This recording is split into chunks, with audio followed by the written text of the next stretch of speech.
Bonjour à tous, c'est toujours le frère de Lola dans l'émission dans les relations cachées de la parole de Loba. Je remercie le Père Tout-Puissant de ce qu'il est grand, glorieux et redoutable et de ce qui vit inexplicablement hors de toute réalité, comme je dis constamment dans mes vidéos. Donc aujourd'hui, par son esprit, par le Mundima Loba, je veux que les apôtres ont reçu dans Jean 20, on va donner un autre sort d'enseignement, c'est-à-dire un enseignement très solide qui est réservé pour ceux que le Père ouvrira l'esprit pour comprendre. Donc on va parler de mystère de l'arbre de la connaissance du bien et du mal, enfin révélé.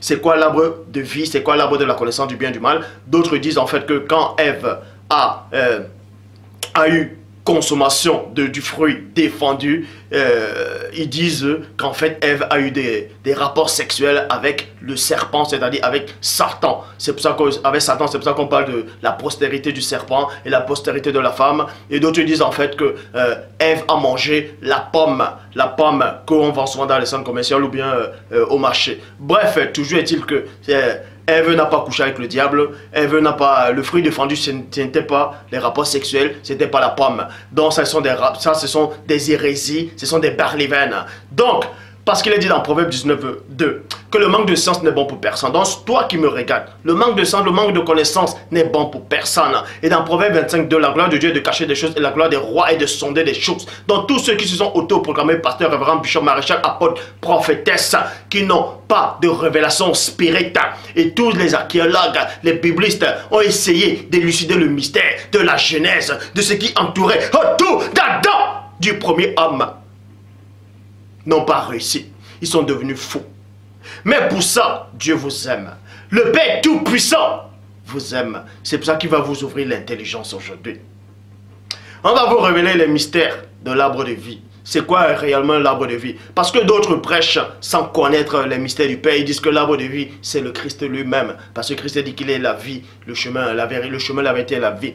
Bon, si Christ est le chemin, la vérité et la vie, pourquoi se fait-il que les chérubins protègent encore le chemin de l'arbre de vie? Donc, Christ ne peut pas se protéger soi-même. Il faut que les chérubins viennent le protéger. Non, quand on n'a pas de révélation, on reste tranquille. Il faut que celui qui descend du ciel vienne vous annoncer ces choses. Bon, accrochez-vous, l'enseignement va être instructif et ça va être solide.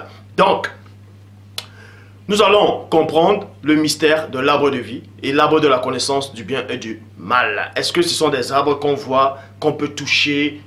Est-ce ce fruit-là que Adam... bref, on va parler des arbres du jardin. Est-ce que c'était de la nourriture réelle? Qu'est-ce que ça symbolisait réellement? Est-ce une métaphore ou quelque chose de papa ou réel?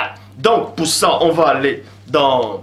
Déjà dans Jean 8:32, il est dit, vous connaîtrez la vérité fera de vous des hommes libres. Et dans Matthieu 7:7, demandez, on vous donnera, frappez, on vous ouvrira. Vous savez aussi que Dieu dit dans Jérémie 33:3, demande-moi, je te relèverai des choses cachées, des choses que tu ne sais pas. Ce que vous ne savez pas, c'est quoi? C'est qu'il est dit dans Genèse chapitre 2 au verset 9, dans la nouvelle Bible seconde, il est dit, le Seigneur Dieu fit pousser de la terre toutes sortes d'arbres agréables à voir et bons à la nourriture, virgule, ainsi que, premièrement, je m'arrête dans la virgule. Vous devez remarquer ici, comme j'avais déjà démontré par l'Esprit du Père, que cette entité qui s'adressait à Adam, cette entité-là qui s'adressait aux patriarches, aux prophètes, aux apôtres, n'était nullement Dieu. Parce que personne n'a entendu la voix de Dieu, personne n'a vu le Dieu véritable. Donc ce sont les anges qui parlaient aux patriarches. Mais toujours est-il que dans le jardin d'Éden, selon la Bible, selon la Torah, il est dit ceci, que le Seigneur Dieu fit pousser de la terre toutes sortes d'arbres agréables à voir et bons à la nourriture. Il y a virgule. Donc, on vous dit ici premièrement qu'il existait plusieurs espèces d'arbres, plusieurs sortes d'arbres de différents aspects et agréables à voir à la vue. Parce qu'il est dit que l'homme regarde à ce qui frappe la vue, ce qui plaît aux yeux réjouit le cœur. Et ensuite, on vous dit ceci, ainsi que l'arbre de la vie au milieu du jardin, virgule. Je m'arrête encore dans la virgule et j'en dans les profondeurs. Pourquoi je m'arrête dans la virgule? Tout simplement parce qu'il y a plein de gens qui n'ont aucune révélation. Il y a plein de théories qui disent en fait que l'arbre de vie et l'arbre de la connaissance du bien et du mal, c'est un seul et même arbre en fait. C'est la même chose. C'est la même chose. C'est-à-dire une pièce avec deux faces. Et ça, c'est complètement faux.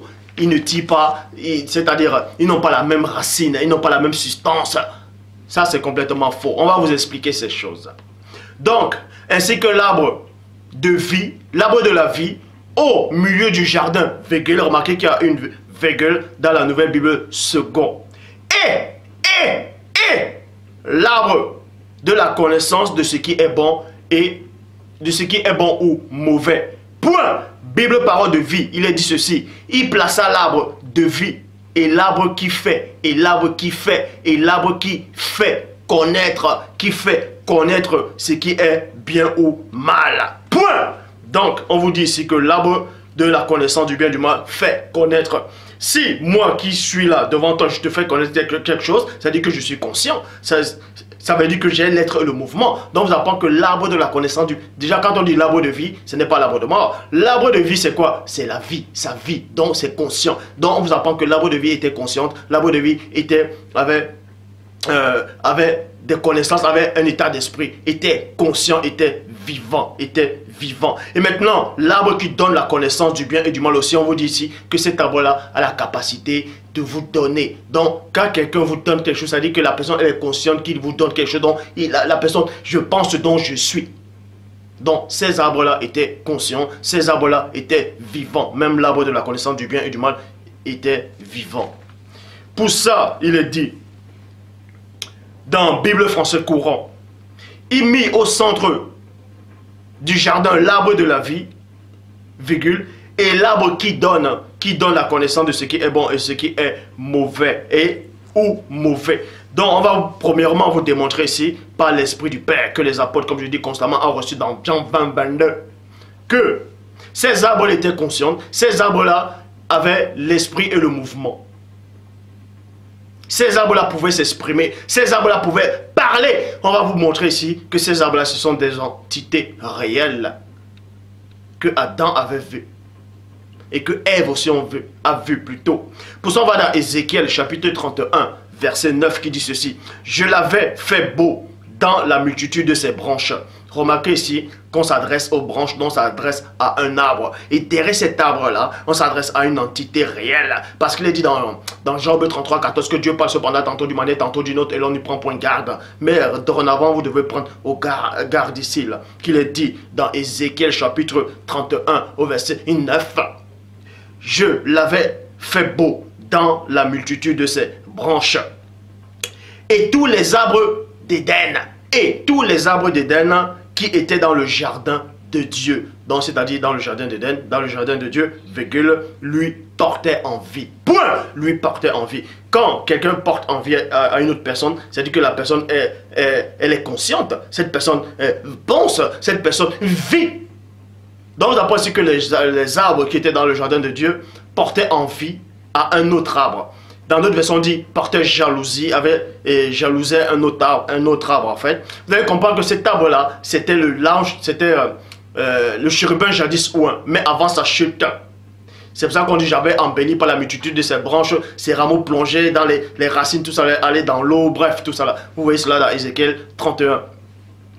Mais on va pas parler aujourd'hui de l'ancien jadis chérubin ouin, mais toujours est-il que dans Ézéchiel chapitre 31 au verset 9, on fait allusion aux arbres. Et ces arbres sont des entités, réellement on les compare avec des arbres. On va vous montrer pourquoi on compare des entités avec des arbres. Bon, et quand on dit que tous les arbres d'Éden, du jardin de Dieu, portaient envie à cet arbre-là, cette envie-là, c'est pas... il enviait pas comme le péché, c'est-à-dire qu'on envie quelque chose, on est jaloux de quelque chose. En fait, cette envie-là, c'est quoi? C'était l'admiration. Il portait admiration à l'ancien jardin chérubin ouin avant sa chute. Je dis bien avant sa chute. Parce que la beauté qu'il avait, vous pouvez lire Ézéchiel, on dit, aucun arbre du jardin de Dieu ne lui surpassait en beauté. Donc, c'était une sorte d'admiration. Et on vous apprend que les arbres qui étaient dans le jardin de Dieu, c'était des esprits. C'était des esprits.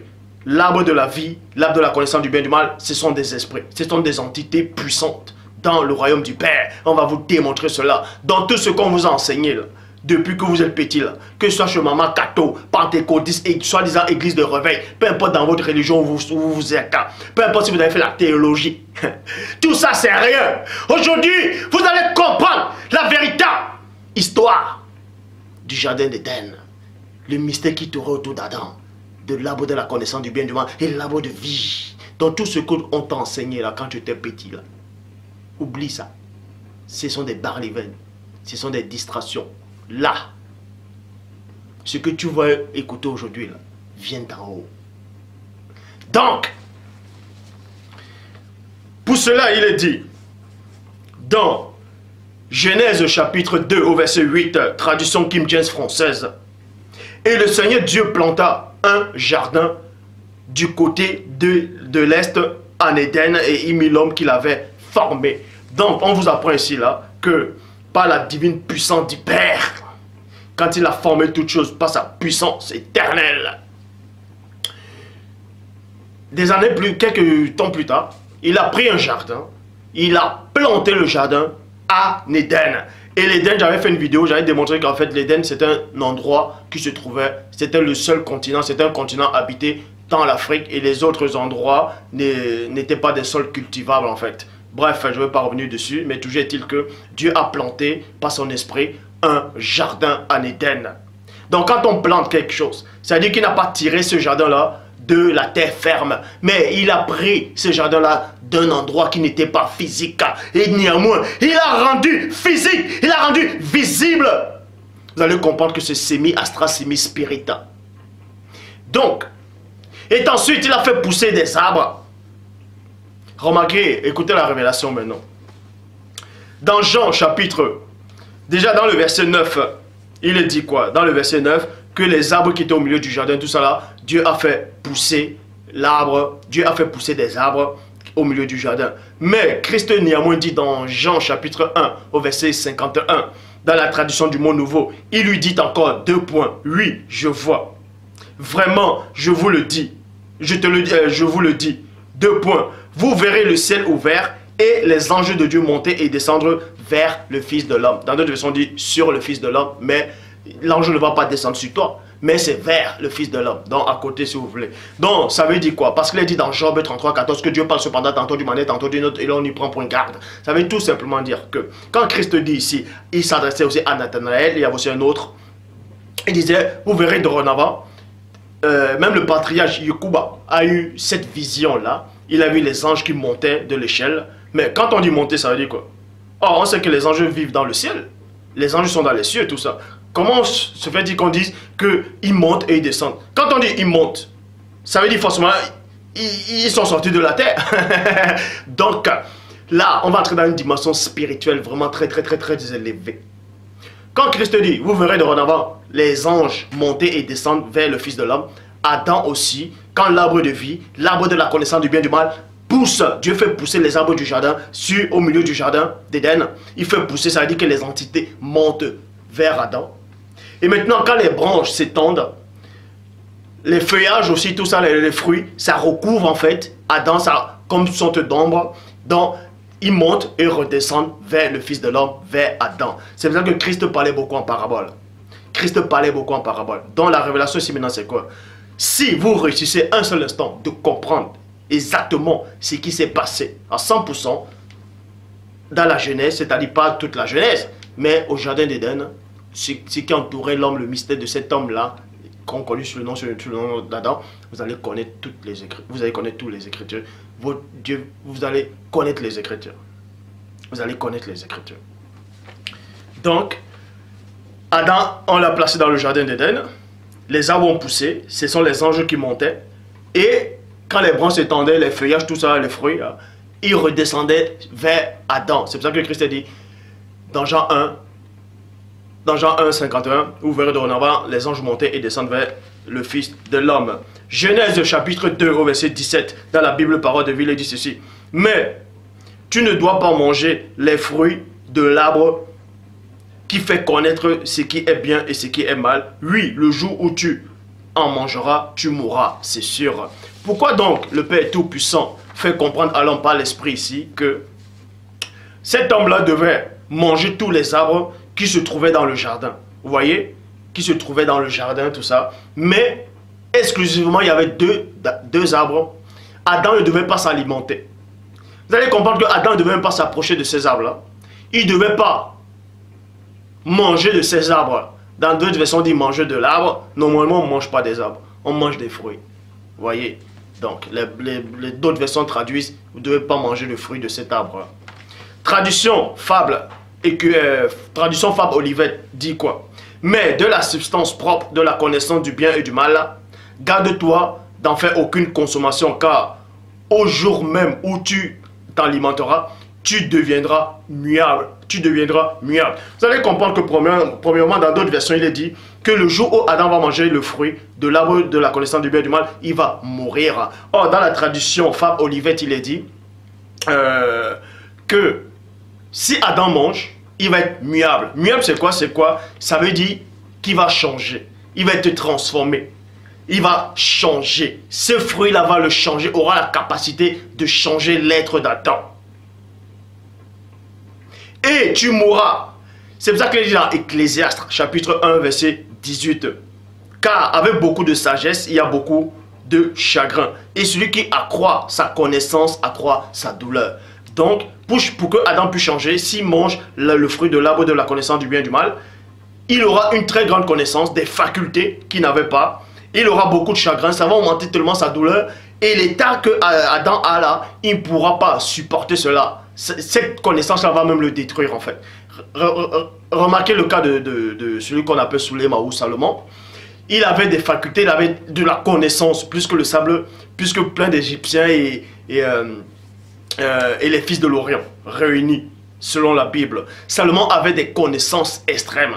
Et c'est à cause de sa connaissance, parce que si vous avez une telle grande connaissance spirituelle à 100%, par la grâce de Dieu bien entendu, même si Paul dit, nous ne connaissons qu'en partie, Dieu donne la connaissance en qui il veut. Bon, Salomon, avec toute la connaissance qu'il avait, était trop pour le corps, pour sa nature, pour son état d'esprit qu'il avait. C'était trop pour lui. C'est pour ça qu'il devait obligatoirement se reposer à 100% au Père.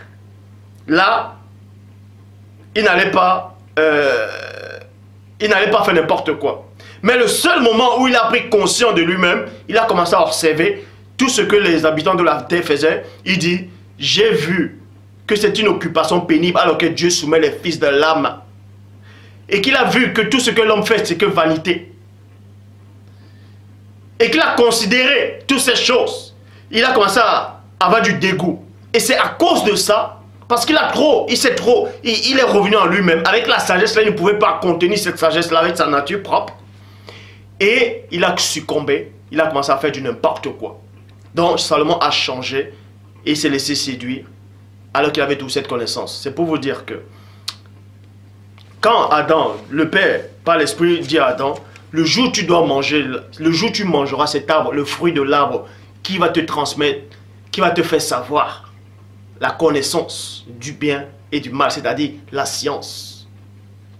Et cet arbre-là, de la connaissance du bien et du mal, les gens vont penser que la connaissance du bien et du mal, c'est quoi? C'est que tu ne dois pas tuer, tu ne dois pas mentir, tu ne dois pas voler, tu ne dois pas commettre l'adultère. Le bien, c'est quoi? Être ton prochain. Ce n'est pas seulement cette connaissance-là que Dieu faisait allusion. Vous allez comprendre que derrière la connaissance, celui qui a la connaissance a la vie. On va vous révéler les mystères cachés qui se produisent dans le plan spirituel. C'est pour ça qu'il a dit dans la traduction Fab Olivette, je répète, mais de la substance propre, de la connaissance du bien et du mal, garde-toi d'en faire aucune consommation, car le jour même où tu t'en alimenteras, tu deviendras muable, c'est-à-dire tu vas changer. Parce que la nature que Adam avait, même s'il vivait dans un monde, je vais dire semi-astral et semi-physique, parce que Adam était une âme vivante, mais dans un corps. Il devait changer quand il aurait consommé ce fruit de la connaissance du bien et du mal. Il allait changer et il allait mourir. Donc, à cause de cette connaissance-là, il pouvait mourir.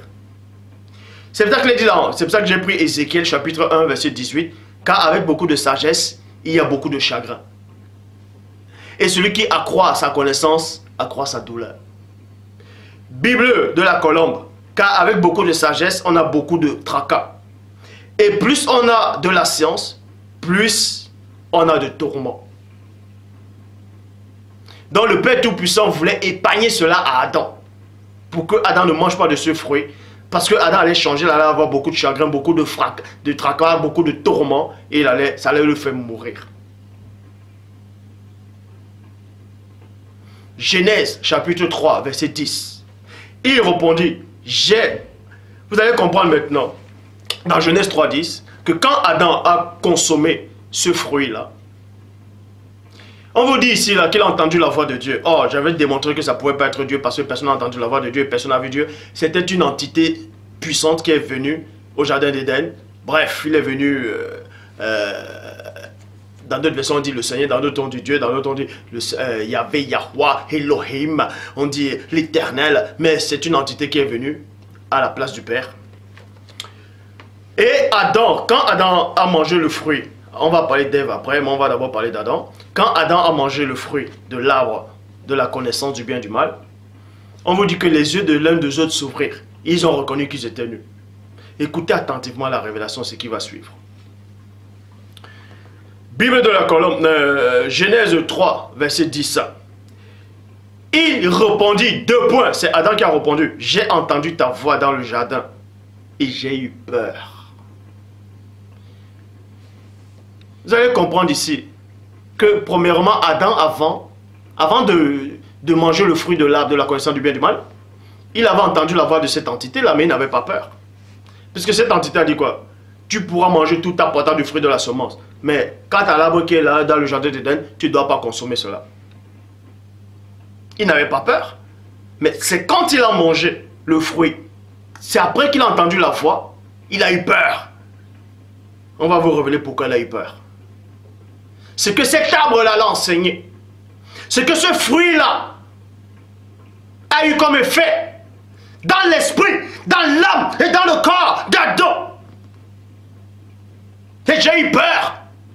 Parce que quand Adam a consommé ce fruit-là, c'est-à-dire c'était une entité qui a révélé les mystères du temps et de l'espace, les mystères cachés à Adam. Adam a compris quelque chose quand il a entendu la voix de cette entité qui est venue à la place du Père, selon la Bible.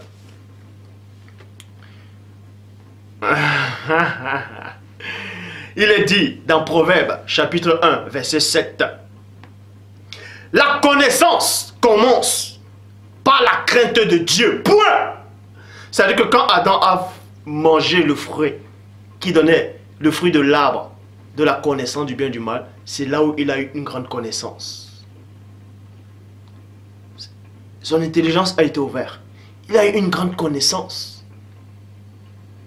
C'est pour ça qu'il dit dans Proverbe 1,7. La connaissance commence par la crainte de Dieu. C'est pour ça que Adam a eu peur quand il a entendu la voix de cet ange-là qui se faisait passer pour Dieu. C'est pour ça que Adam a eu peur. Parce que l'arbre de vie là, non plutôt, le fruit de l'arbre de la connaissance du bien et du mal, il a ouvert l'intelligence. Et Adam a eu une connaissance extrême. Et c'est à cause de cette connaissance là qu'il a eu peur de Dieu. Qu'il a eu peur de Dieu. C'est à cause de cette connaissance qu'il a eu peur de Dieu.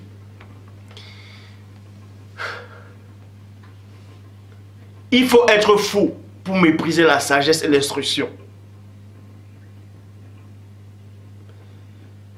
Maintenant, on vous dit dans Genèse chapitre 3, verset 10. Il répondit, j'ai entendu ta voix dans le jardin et j'ai eu peur. Et maintenant, cette entité qui est venue à la place de Dieu dit, parce que, non, Adam dit, parce que je suis nu. Point. Mais cette nudité, ça voulait dire quoi? Est-ce que Adam n'était pas conscient qu'il était nu auparavant? Si Adam n'était pas conscient qu'il était nu auparavant, pourquoi quand on a créé Ève, il a dit, voici une qui est chair de ma chair, os de mes os? Puisqu'il voyait Ève, Ève c'était la chair, et chair c'est quoi? C'est la nudité. Mais pourquoi maintenant, plus tard, à cause du péché, ils ont reconnu qu'ils étaient nus? Cette nudité-là, on va vous expliquer c'est quoi. Pourquoi Adam s'est caché. Premièrement, vous avez vu pourquoi il a dit, pourquoi il a eu peur de la voix. Parce que c'était la sagesse qui a fait en sorte que le commencement de la sagesse, c'est la crainte de Dieu. Donc il a eu peur. Parce qu'il avait la crainte. Il avait la crainte parce qu'il avait la connaissance, il avait la sagesse. C'est cette sagesse-là qui a permis en sorte qu'il soit conscient de la divine puissance du Père, qui vit inexplicablement hors de toute réalité. Mais, et ensuite il poursuit, dit, c'est parce que je suis nu. Et cette nudité-là symbolise quoi? Voilà, je lis. Parce que je suis nu, c'est pourquoi je me suis caché. Et Adam s'est caché où? On vous dit qu'il s'est caché derrière les arbres. Adam s'est caché derrière les arbres. En fait, ça veut dire, Adam s'est caché derrière les anges. Parce que les arbres qui étaient en Éden, c'était des... Les arbres qui étaient en Éden, c'était des anges, c'était des entités. Je le dis encore, je le répète et je pèse mes mots. Les arbres qui étaient dans le jardin d'Éden, c'était des entités. L'arbre de vie, c'est une entité. D'autres disent que c'est Christ. Si l'arbre de vie, c'est le Christ, pourquoi je vais dire que les chérubins le protègent encore? Donc Christ a aussi besoin qu'on le protège. On va élucider le mystère. Et on va vous donner l'explication de toute la Bible. Donc, Adam s'est caché derrière les arbres. Ça veut dire qu'il s'est caché derrière les entités. C'est pour ça que cet ange-là, qui se faisait passer, selon la Bible, pour Yahvé, pour Yahweh, pour Elohim, pour Adonai, pour l'Éternel, n'avait pas vu Adam. C'est pour ça qu'il a dit, où es-tu? Parce qu'il ne voyait pas Adam. Il ne le voyait pas parce que les autres anges l'avaient caché. Adam était caché derrière les arbres.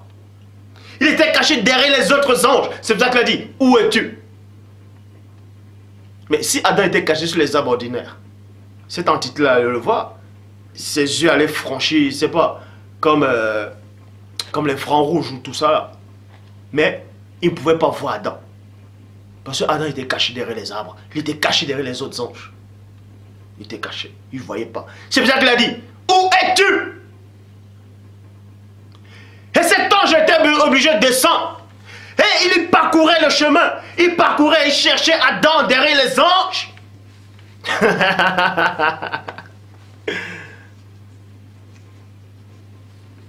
Bref. Adam s'est caché derrière. Et pourquoi Adam s'est caché?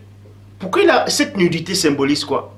Genèse, chapitre 3, verset 8, il est dit, il se cache parmi. Dans d'autres versions, on dit parmi. Dans Genèse, chapitre 3, au verset 8, on dit que Adam s'est caché parmi les arbres du jardin. Dans d'autres versions, on dit au milieu des arbres du jardin. Vous voyez, Genèse, chapitre 3, au verset 11, dans la nouvelle Bible seconde, il dit quoi? Il reprit.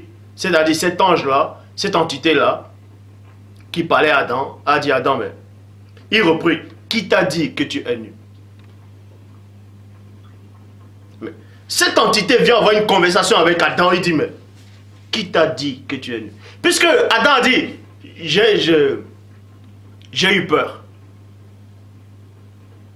Il ne lui a pas demandé pourquoi tu as eu peur. Parce que cet ange-là savait que quand le premier homme avait eu peur, c'est parce qu'il avait compris la grandeur de Dieu. Et ça, c'est bien. Tu crois qu'il y a un seul Dieu, tu fais bien. Le démon le croit aussi. Le démon, il tremble. Jacques 2, 19. Mais l'ange là, néanmoins, lui dit ici, qui t'a appris que tu es nu? Mais qui t'a appris ça? Mais comment? Ou quelqu'un si c'était un arbre ordinaire.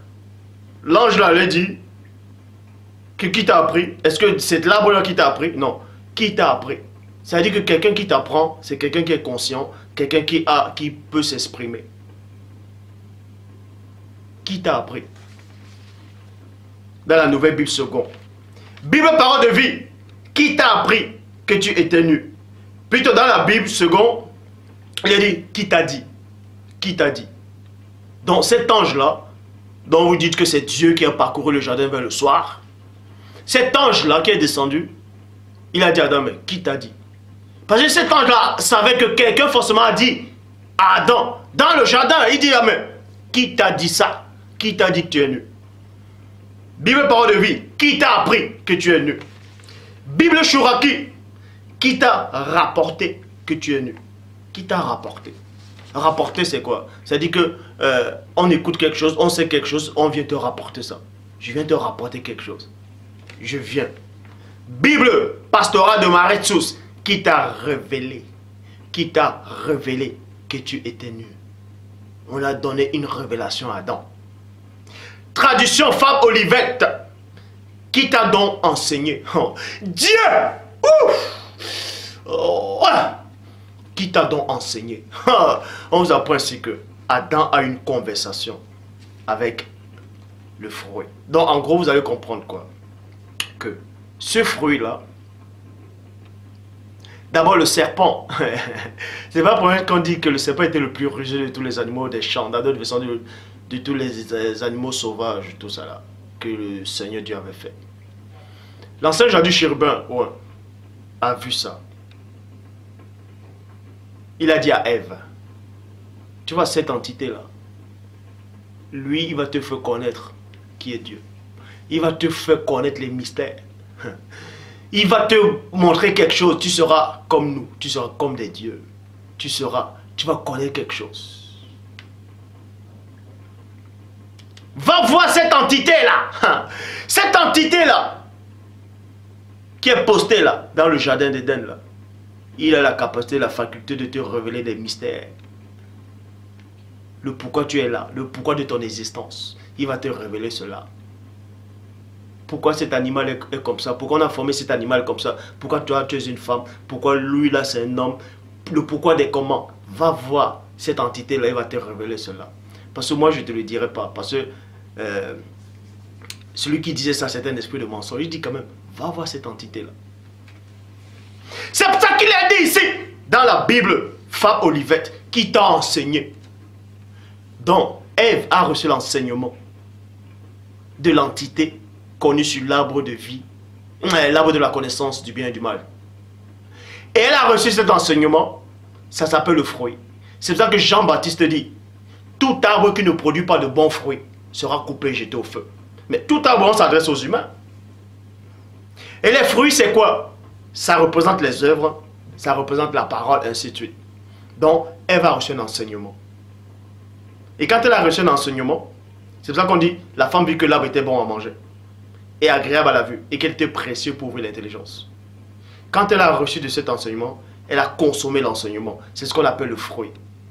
Et elle a pris cet enseignement, elle a donné l'enseignement à son mari. Et c'est quand son mari a accepté l'enseignement, c'est là où les yeux sont ouverts. C'est pour ça qu'une femme ne doit pas enseigner. Parce qu'il lui reste encore les œufs de ce fruit qu'elle avait consommé là. Dans toutes les femmes, il reste encore ces œufs là. C'est pour ça qu'une femme ne doit pas enseigner. Parce que si elle enseigne, ces œufs qui sont restés là vont tout ressortir. Donc quand on vous dit les femmes ne doivent pas enseigner, c'est pas pour vous rabaisser ou bien parce qu'on dit que Paul est misogyne. Arrêtez. Si vous ne connaissez pas les réalités spirituelles, laissez ce qui vient du Père, ce qui vient du ciel, qu'on connaît le dépouillement, vous enseigner. Donc,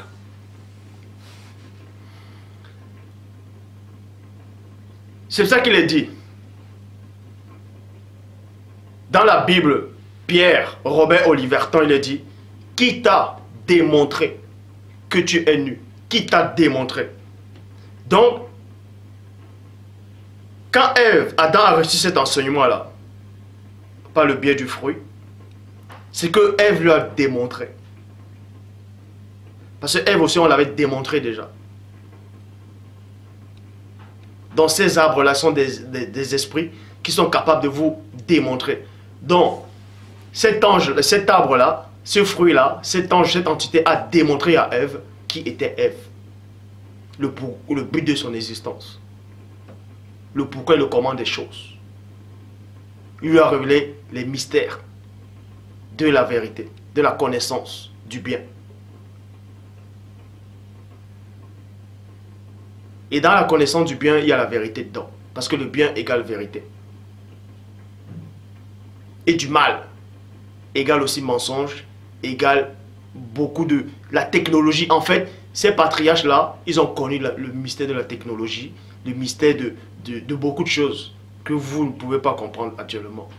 Jean 16, 12.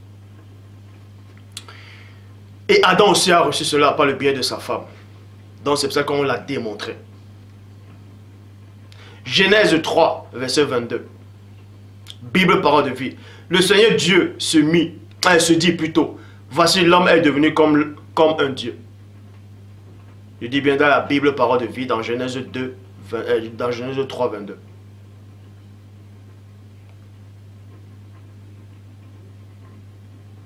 Dans Genèse 3, 22.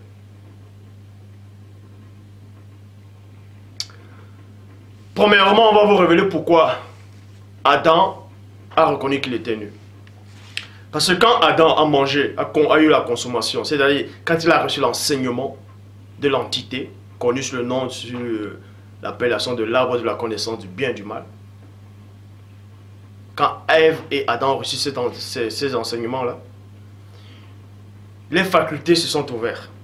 Les consciences s'est élargies. Ils ont compris les mystères. Donc, ils disposaient d'un pouvoir terrifiant de la connaissance, de cette notion qui n'est pas réservée aux créatures physiques.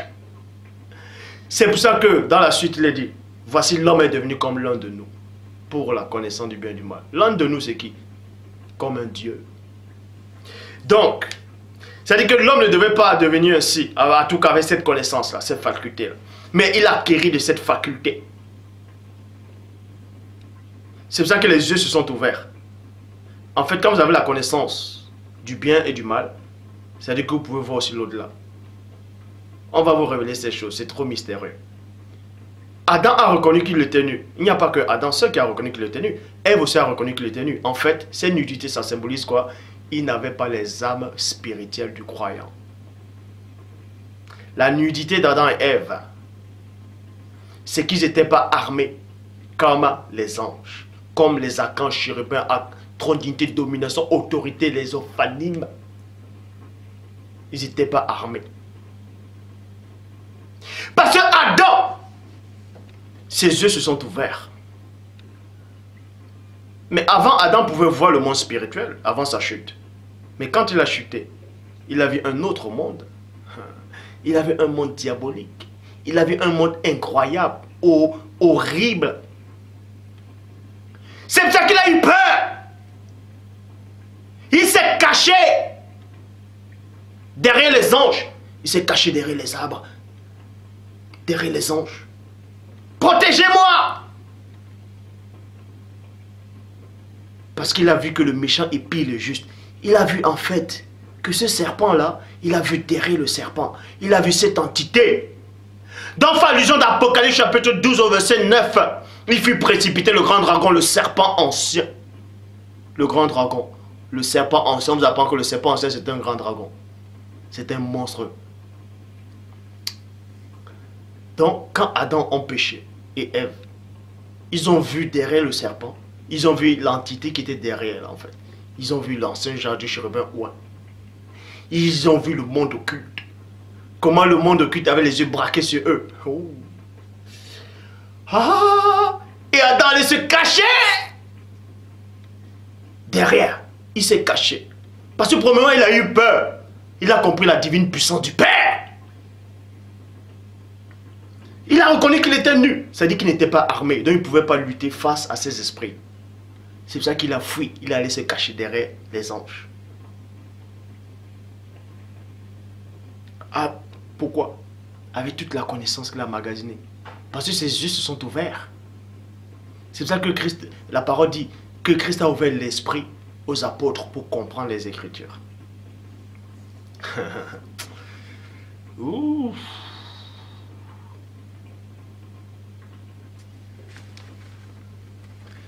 Comme au pays.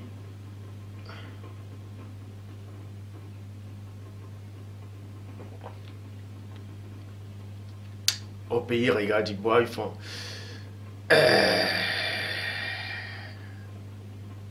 Ils savourent. Donc, pour vous dire, Adam et Ève ont vu le plan spirituel diabolique occulte qui avait les yeux braqués sur eux. Ils ont eu peur. Ils ont tremblé d'effroi. Par cette connaissance-là, c'est pour ça qu'on dit, Ève dit, dans la tentation d'Ève, on vous dit qu'elle était précieuse pour vous l'intelligence. Et l'intelligence dans la Bible, ça symbolise l'esprit. Donc les esprits, les yeux spirituels sont ouverts, ils ont vu le plan occulte qui avait les yeux braqués sur eux. Ils sont allés se réfugier derrière les arbres, c'est-à-dire derrière les anges, pour les protéger. Et en même temps, ils subissent encore la pression venant du monde du Père. Donc, c'est pour ça qu'il est dit ici. Genèse chapitre 3, verset 22 dans la Bible Parole de vie, le Seigneur Dieu dit, se dit, selon ce qui est écrit dans les versions, le Seigneur Dieu se dit, il se dit, voici l'homme est devenu comme un Dieu. 2 points. Il connaît ce qui est bien ou mal. Point. Maintenant, virgule, il ne faut pas qu'il prenne aussi les fruits de l'arbre de la vie et qu'il en mange et vive et qu'il vive pour toujours. Adam, à aucun moment avant sa chute, ne pouvait aller prendre le fruit de vie, le fruit de vie ou l'enseignement qui procure la vie, parce qu'il n'avait pas la connaissance. Il ne savait pas c'était quoi cet arbre-là, l'importance de l'arbre de vie. C'est quand l'autre entité qui représentait l'arbre de vie, l'arbre de la connaissance du bien et du mal, l'a révélé les mystères, c'est là où Adam a regardé l'arbre de vie. Il a dit, et en fait, il a vu maintenant l'importance de l'arbre de vie après sa chute. Il a dit, ah ouais, en fait, la connaissance que j'ai là, si je me procure de cet arbre-là, j'aurais même plus peur des autres entités. C'est pour ça qu'il est dit ici. Maintenant,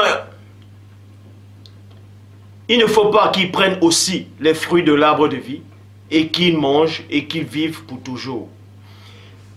On va vous révéler que dans Marc chapitre 8 au verset 24 dans la Bible second 21, quand Christ le premier-né a guéri quelqu'un, il a guéri un aveugle. Vous voyez, il a guéri un aveugle. Il demande à l'aveugle, il regarda et dit, c'est-à-dire il a posé à l'aveugle la question, il dit, qu'est-ce que tu vois? L'aveugle lui dit, il regarda et dit, 2 points, j'aperçois des gens. Dans la Bible seconde 21, il dit, j'aperçois des gens. J'aperçois des gens, virgule. Je les vois comme des arbres. Et ils marchent. Donc quand Adam, ses yeux se sont ouverts, il a aperçu ces gens-là. Mais dans le plan physique, vous voyez ça comme des arbres, mais Adam a vu ce qui se passait derrière. Proverbe chapitre 3 au verset 13. Heureux l'homme qui a trouvé la sagesse et l'homme qui possède l'intelligence. Et qui possède l'intelligence. Pourquoi je dis cela? Parce que Adam, heureux lui, parce qu'il avait cette sagesse-là à cet instant et cette intelligence qui lui permettait d'être conscient de l'arbre de vie. C'est pour ça qu'il est dit, empêchant l'homme maintenant d'avancer sa main, de prendre de l'arbre de vie, d'en manger, de vivre éternellement. C'est pour ça qu'il est dit dans Psaume 82, verset 6, j'avais dit, vous êtes des dieux, vous êtes tous les fils du Très-Haut. Verset 7, cependant vous mourrez comme des hommes. Verset 18, Bible du semeur. La sagesse est un arbre de vie. La sagesse est un arbre de vie. Pour ceux qui s'attachent à elle et ceux qui savent la garder sont heureux. Proverbe chapitre 8 au verset 35. Bible parole de vie. Oui, celui qui me trouve a trouvé la vie. Et le Seigneur l'approuve. C'est-à-dire Adam a été conscient de l'arbre de vie.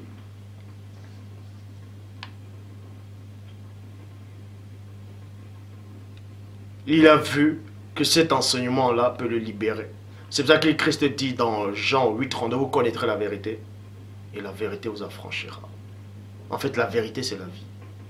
C'est pour ça qu'on dit sur le chemin, la vérité et la vie.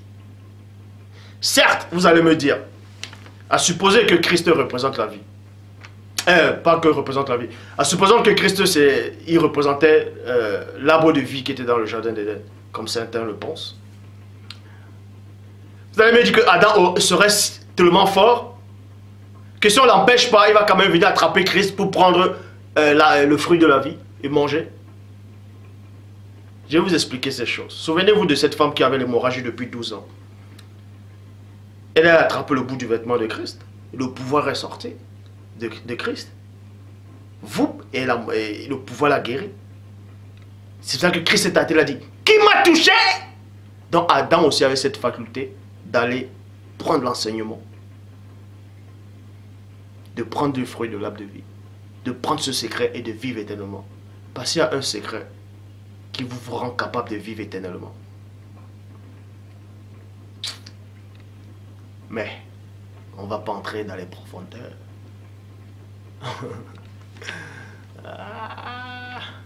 Mes paroles sont esprit et vie. C'est ce que Christ dit. Souvenez-vous quand Christ dans Jean, quand il a dit à Képha, à Pétro, à Pierre, quand il a vu le disciple qu'il aimait, c'est-à-dire Jean courir. Dans Jean, dans le dernier livre de Jean. Pierre, Christ disait à Pierre la façon dont Pierre allait glorifier Dieu pendant sa mort. Et Pierre dit à Christ, et celui-là qui vient, qu'est-ce qui va l'arriver? Christ dit, si je veux qu'il vive éternellement, si je veux qu'il vive là en fait, jusqu'à ce que je revienne, qu'est-ce que ça va te faire? Et eux, les autres apôtres ont compris en fait que ce disciple-là, que Christ aimait beaucoup, ne va jamais mourir. C'est pour vous dire que, pas une seule parole, on vous dit, tu ne mourras pas. Jusqu'à ce que Christ ne revienne, tu ne mourras pas. Parce que dans cette parole-là, il y a l'esprit et vie. C'est pour ça que l'arbre de vie détenait ce secret. Ah. Moi, on sait que Dieu est au-delà même de la vie. Parce que Dieu donne la vie. Donc il est au-delà de la vie. Bon. On vous apprend ici. Dans Proverbe 13, verset 12. Une personne qui s'attache trop longtemps, quelque chose se décourage. Non, une personne qui attend trop longtemps quelque chose se décourage. Mais un désir réalisé est un arbre de vie.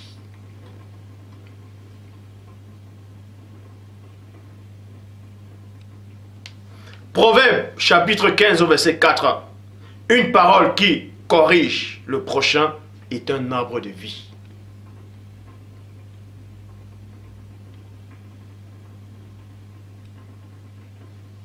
Jean 6, 63. Les paroles que je vous ai dites sont d'esprit et vie. Donc, les entités que ces arbres dans le jardin d'Éden, c'était des esprits. C'était des esprits. C'était des esprits.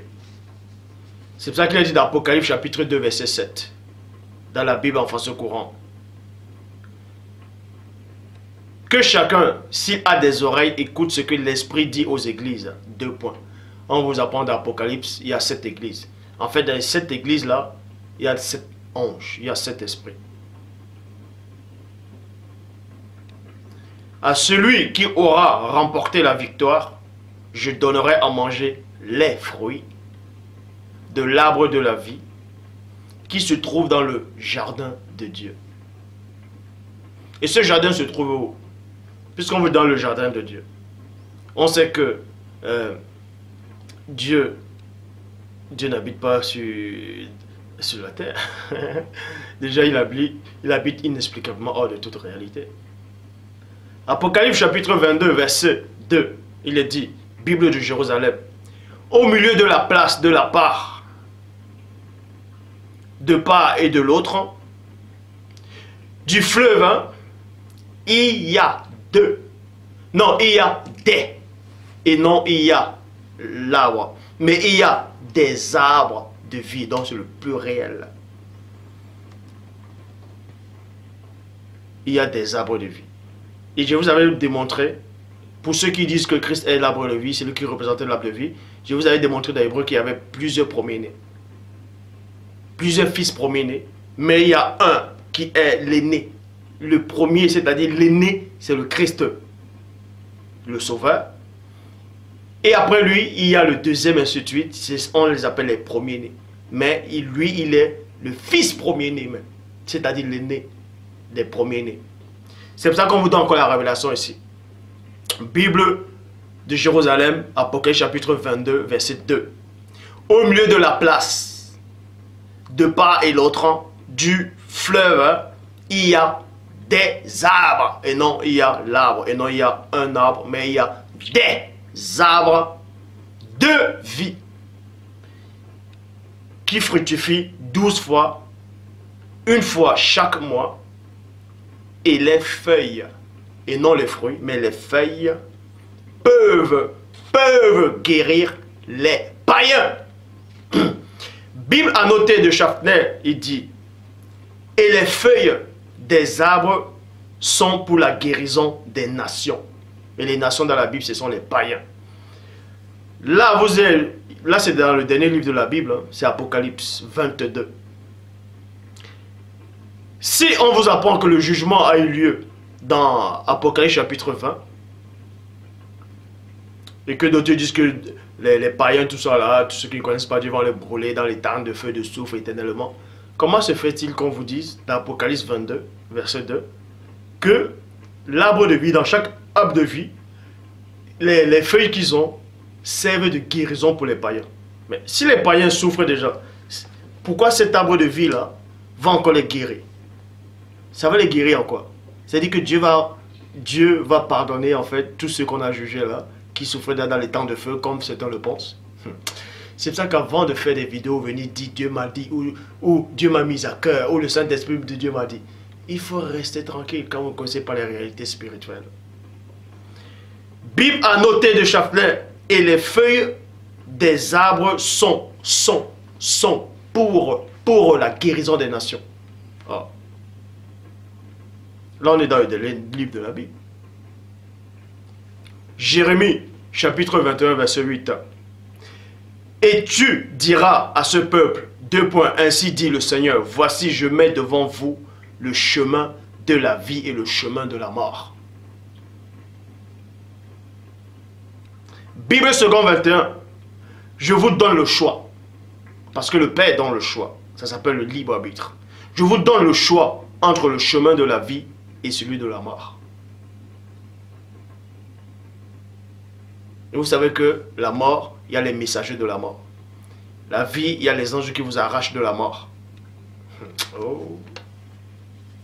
Deutéronome 30, verset 15. Vois, je mets aujourd'hui devant toi la vie et le bien, la mort et le mal. En fait, le mal là, c'est quoi? Dieu ne fait pas le mal. Mais ce sont les mots qui changent. Dans d'autres versions, on ne dit pas le mal, on dit le malheur. Bon, Dieu ne crée pas quelqu'un pour le malheur. C'est que les gens traduisent mal les Écritures et les gens comprennent très mal. De même qu'on va dire les ténèbres, d'autres vont associer les ténèbres avec le diable, avec le monde occulte. Non, c'est Dieu qui a créé les ténèbres. Maintenant, les ténèbres, c'est quoi? C'est l'obscurité. Donc, il faut arrêter de tout mélanger. Quand on dit le mal, que Dieu met le mal devant toi, en fait, ça veut dire quoi? Ça ne veut pas dire que Dieu te met le mal là. Il te dit de faire le mal, non. Il te donne la capacité d'être conscient que ça c'est le mal. Ça veut dire qu'il te met ça devant toi. Ça c'est la capacité de savoir c'est quoi le mal et c'est quoi le bien. Il te dit choisis ce bien là. Ben, si tu choisis le mal, tu seras contre moi. Et tous ceux qui sont contre moi sortent de ma présence. Ça ne veut pas dire que Dieu met le mal. Il dit à l'homme de faire le mal. Genèse chapitre 3 verset 6. Bible second 21. La femme vit que l'arbre était porteur de fruits bons à manger, agréables à regarder et précieux pour ouvrir l'intelligence. Elle prit de son fruit, c'est-à-dire elle a pris de son enseignement. Et elle en mangeait et elle donna à son mari qui était auprès d'elle et il en mangeait. Il en mangeait. Daniel chapitre 9 au verset 22, Bible Ostéval. Et il m'instruisit, me parla et me dit maintenant, je suis venu pour te rendre sage et intelligent. Genèse 3, 5, Bible en français courant, mais Dieu sait bien, d'air que vous aurez mangé, vous serez. Oh. Oh. Écoutez la révélation. Voilà ce que l'ancien jardin chérubin Ouin avait dit à Ève dans le jardin d'Éden. Il dit, dans Genèse 3, 5, dans Genèse 3, 5, Bible en français courant, mais Dieu sait bien, d'air que vous aurez mangé, vous verrez, et non vous serrez, mais vous verrez, verrez c'est voir, vous verrez les choses telles qu'elles sont, et vous serez comme lui, capable de savoir ce qui est bon ou mauvais. Donc, il y a certains évangiles apocryphes où on fait, je crois, si c'est l'évangile de Thomas, soit Judas, bref, il est dit que celui qui cherche ne se lasse pas de chercher. Et lorsqu'il aura trouvé, il sera troublé. Après être troublé, il va régner, il va dominer. Ça veut dire, Jean 8,32, vous connaîtrez la vérité et vous affranchira. Quand vous allez connaître la vérité, vous allez voir que vous vivez dans la Matrix. Vous allez voir que vous vivez dans l'illusion. Vous verrez la réalité telle qu'elle est en réalité.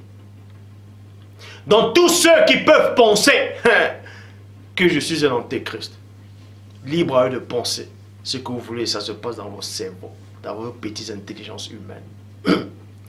Mon règne va durer éternellement. Mon règne ne prendra jamais fin.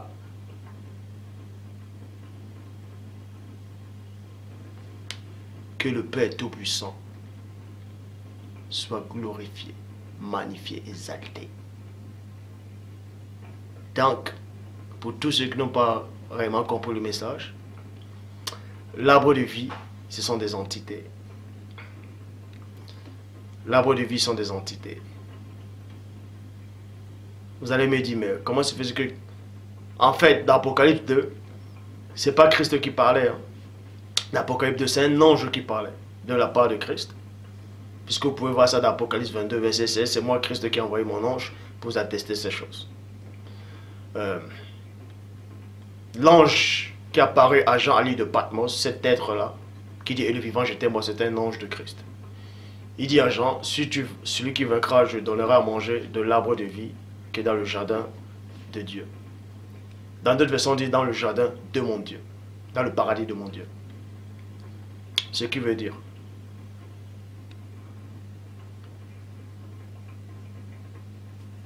si vous dites que l'ange là, c'est Christ, comment se fait-il que Christ dise que je lui donnerai le fruit de l'arbre qui est dans le paradis de mon Père? Et pourquoi il ne dit pas je lui donnerai moi?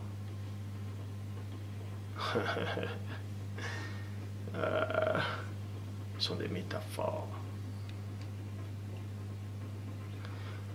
Donc dans la prochaine vidéo, si Dieu le veut, on va parler des dégâts de la pornographie dans l'intellect et dans la vie du croyant. Donc, que le Père Tout-Puissant, qui vit inexplicablement hors de toute réalité, soit glorifié, soit magnifié, soit exalté dans sa toute divine puissance. Et pour ceux qui baissent les bras, ne baissez pas les bras. Dieu existe réellement. Il existe. Mais il n'est pas ce qu'on vous présente dans vos faux assemblées, dans vos... Bref, ici sur terre. Celui qu'on appelle Jésus, ce n'est pas Dieu, ce n'est pas le Christ. Vous pouvez même voir l'histoire de ce faux Christ-là, qu'on dit qu'il est venu il y a 2000 ans. C'est César Borgia. C'est sa photo. Ne vous laissez pas duper. Ce sont des démons.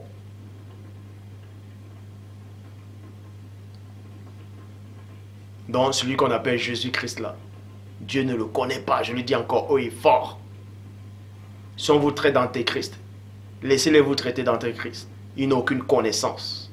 Ils ont des petits cerveaux humains. Ne vous laissez pas distraire par ces gens qui disent que vous allez brûler en enfer. Personne ne brûle en enfer. Personne ne souffre en enfer. L'enfer, c'est le séjour des morts. Et dans le séjour des morts, ne souffre pas. Vous pouvez voir cela dans Genèse, dans Psaume 6.6 et dans Ecclésiaste 9.10. Dans le verset 7 et dans le verset 6. Donc, arrêtez d'être effrayés. Pour ceux qui n'ont pas aucune connaissance, aucune révélation spirituelle, ne vous laissez pas distraire. Ce sont des sensations qu'ils ressentent. Tous ceux qui se disent pasteurs, donc je vous le dis, il n'y a aucun pasteur dans ce siècle. Dieu n'a envoyé aucun pasteur, aucun apôtre, aucun prophète Ici, là, il n'y a pas. C'est fini. Je dis, il n'y en a pas.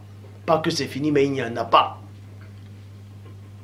Tous sont prêts par cette entité de maman que Maman Kato a inventé. Ce Jésus-là. Ce César Borgia.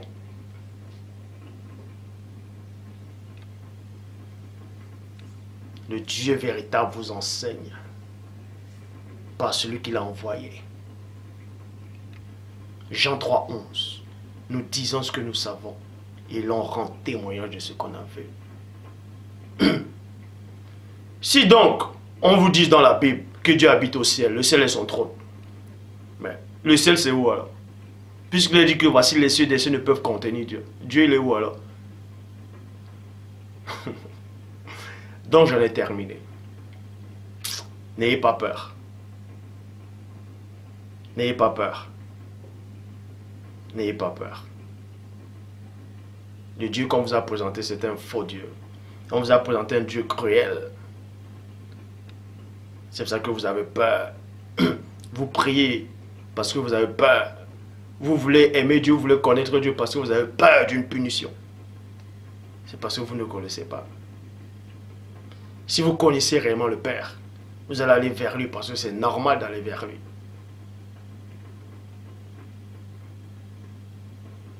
Donc ne vous laissez pas distraire par ceux qui se disent pasteur. Il n'y a pas de pasteur. Il n'y en a pas.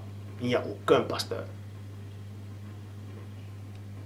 Ils viennent que répéter ce qui est déjà marqué dans les livres déjà trafiqués, dans les livres traduits, d'après les textes originaux hébreux et grecs. Les textes originaux ne sont ni en hébreu ni en grec. Enoch n'écrivait pas l'hébreu, n'écrivait pas le grec. Et le livre d'Enoch a existé bien avant la Torah.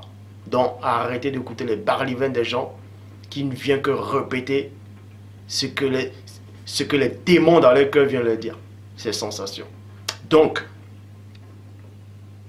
tenez bon, partout où vous êtes dans le monde entier, en Afrique, en Europe, en Amérique, bref, partout où vous êtes, tous ceux qui savent que le Père m'a véritablement envoyé, ne baissez pas les bras. Dieu vous connaît, il connaît votre cœur. Il connaît votre cœur, même si on vous dit que vous êtes dans une secte, laissez ces gens-là parler, ils n'ont aucune connaissance. Parce que vous pouvez même lire dans Jean chapitre 6 au verset 60, qu'il y a plein de disciples qui ont dit à Christ qu'il avait des propos durs, qu'il avait des propos choquants. Et dans le verset 66, ils l'ont abandonné. Et ces gens qui l'ont abandonné, ils vont aller dire à d'autres gens, ah cet homme-là, ne l'écoutez pas, il est en train de délirer. Mais les apôtres sont restés avec Christ. La preuve, ils vont régner éternellement. Donc, courage. Le combat va être dur parce qu'on vit un temps de confusion, un temps de trouble. Un temps de trouble.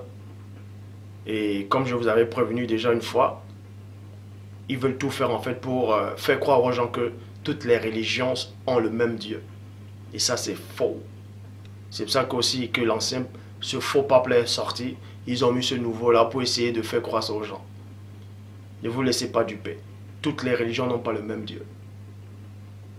C'est faux. Déjà la religion vient des hommes. Que paix soit glorifiée.